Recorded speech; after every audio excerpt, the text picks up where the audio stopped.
As we heard late last week, local authorities are to be put into one of 5 levels, from 0, which is the least restrictive, up to 4, which is getting close to the lockdown imposed earlier this year. Well, council leaders met the Deputy First Minister John Swinney yesterday after being told the levels they'd be put into. Shona Haslam is the Conservative leader of Scottish Borders Council. Good morning to you. Morning. So what information did you glean then yesterday? Well, we were told that the Scottish Government is advising Scottish Borders Council should be in Tier 2. And now we're going to have discussions with government ministers over the next few days just to understand that and to try and understand why we're in Tier 2 and to have those discussions with government ministers. And what is your initial reaction to that?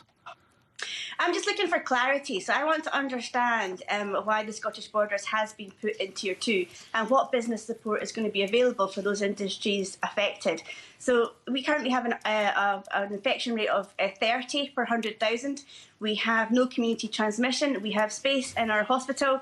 And those are the indicators that the Scottish Government are basing their decisions on. So I just want to understand why we're in Tier 2 and what the implications for business that's going to be.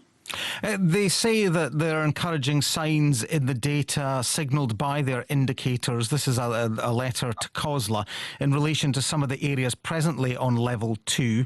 And they talk about Highland, Moray, Orkney, Shetland and the Western Isles. Presently considerations being given to move those areas from level 2 to level 1. Would you argue that you should be in with that group? I want whatever's right for the people of the borders. What we're really lacking now is clarity from the Scottish Government. So what rate per 100,000 does it mean to be in Tier 1, or what does it mean to be in Tier 2, and what's the R rate that they're looking for? We haven't had that clarity from the Scottish Government. That's the clarity that I'm looking for and the people of the borders are looking for. If businesses are going to be affected, they have to understand why, and they have to be sure that it's the right decision. So I want the right decision for the borders, and I'll be speaking to government ministers over the next few days to try and understand why we're in Tier 2 and what that means for businesses. And what have they said about the moving of different areas between the different levels? What is your understanding as to how that will happen? Is it about the R number, as you're suggesting? Is it about the rate of infection per 100,000, for instance?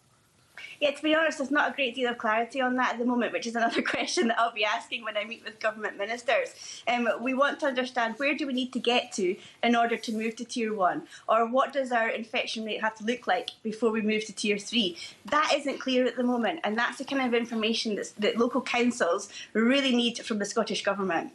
Well, they do say, and again in this letter to COSLA, changes from the levels, whether up or down, need to be justified by the data, supported by public health advice and consistent with the COVID-19 framework for decision making. I mean, ultimately, this is a decision that politicians make. We're being told that time and time again by those who advise the politicians. Yeah, but as the elected leader of Scottish Borders Council, I'm there to represent the public of the Scottish Borders. So I'll be making that case to the Scottish Government that they deserve those kind of answers. So that's the case I'll be making. I want the answers for the people of the Scottish Borders. I want to make sure that they're informed as to why we're in Tier 2, what the thinking behind that is, and how we can move between tiers. And what would Tier 2 mean for an area like the Borders? What is your understanding of the potential effects it might have, not just in terms of driving down the rates of infection, but also on other issues like business?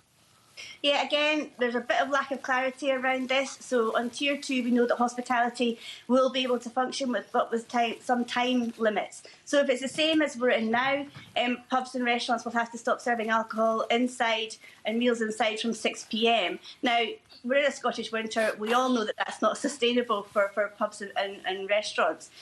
So we're really looking for clarity around that. Will that be extended till 10 p.m. or will it stick to 6 p.m? If it's extended to 10 p.m, then our businesses might be able to get through this. If it stays at 6 p.m, it's just a hammer blow for the hospitality industry in the Borders. So again, that's another question that I'll be asking the Scottish Government over the next few days. I suppose one of the issues too is your proximity to Edinburgh, the fact that people travel back and forth from different areas of Scotland. Does that pose difficulties for you?